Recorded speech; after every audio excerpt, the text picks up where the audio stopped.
Hi, this is Dave Bolduc with the Bella Group. Welcome to my weekly real estate market update. Today's April 22nd. Get a lot of questions. Are housing prices going to come down because interest rates are going up so high? So I don't have any crystal balls on this. The forecasts and everything that I'm seeing is no, they're not. And we'll talk about that. Before we get into that, YouTube algorithm stuff, please click the like button, subscribe, ring the bell. Whether you're new here or you've been here for a while, I hope you're getting some value from the content. Also, if you have questions, comments, if you see something differently, throw it down in the comments. Let's talk about it. I'm really interested in interacting with everybody. I learn things when I talk to other people, so it's always valuable to me. So let's jump into a couple of market stats. Over the last couple days, Wednesday, Thursday, we picked up about 900 new listings. Last week, the same time frame was about 600. So we are seeing a little bit of an increase in the number of houses on the market. That's great. Went from about 3,800 houses to 4,500 on the market right now. So we have seen a little bit of an increase. I do want to put that in perspective though. 54,000 houses sold last year in Connecticut. We like to have about 6 months of inventory on hand. That gives us a nice balance between buyers and sellers. So 6 months of inventory, if we sold 54,000 last year, would be 27,000 homes. Again, we have 4,500. So we're missing about 22,000 houses. There's just a massive supply gap here. So that's what's driving prices up, if you're curious. I do want to point out, of the 4,500 houses that are on the market, about 35% of them have been on the market for 50 days or more. It means they're distressed in some way. It may be a condition, need to be upgraded, updated, things like that. Great opportunity for a renovation loan. Give yourself your own HGTV experience. I've done several. Know lenders that are excellent at it. This is definitely an opportunity. Give me a call. Let's talk about it. So as more houses come onto the market, we will start to see the demand settle down a little bit, and I think we'll start to see the prices settle down. Also driving the prices to settle down is just the fact that they're getting so high, and the interest rates. So people are starting to get priced out, and so those massive multiple offer situations where people are overbidden by 15-20%, I think those will settle down a little bit. But not much, because the key driver here, again, is the fact that we just have such little inventory. Talking about housing prices, to answer the question that we asked, this slide here, if you look under the home prices, it's percentage increase or percentage change, and they're all positive, right? So in each one of these 6 situations where interest rates went up by more than 1%, during that same time, we saw housing prices continue to go up.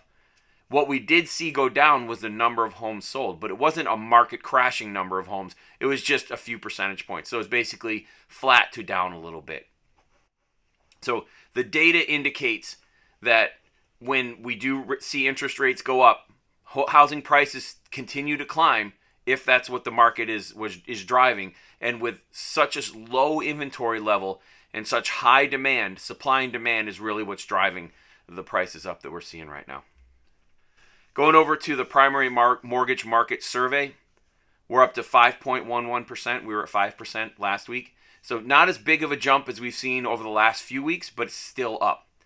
Why is that? Well, we're continuing to see inflation accelerate.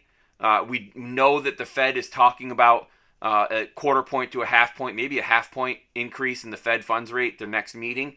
So that is going to filter into the mortgage rates. And I've read in a few different places that people are thinking that some of this increase is factoring in future Fed funds rates increases.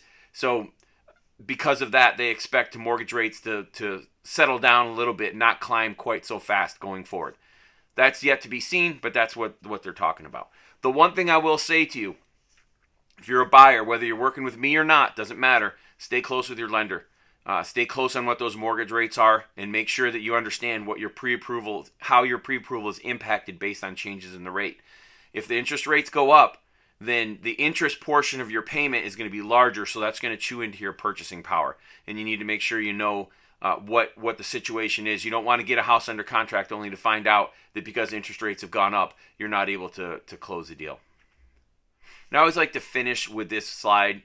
This is the interest rates, the average interest rate each decade over the last 50 years. And you can see we're not at the 2.5% to 3% that we've enjoyed recently, but at 5.11%, we're significantly lower than the 70s, the 80s, the 90s, and the 2000s. And in the 80s, you see that 12.7%. Remember, that's an average. So there were interest rates that were higher.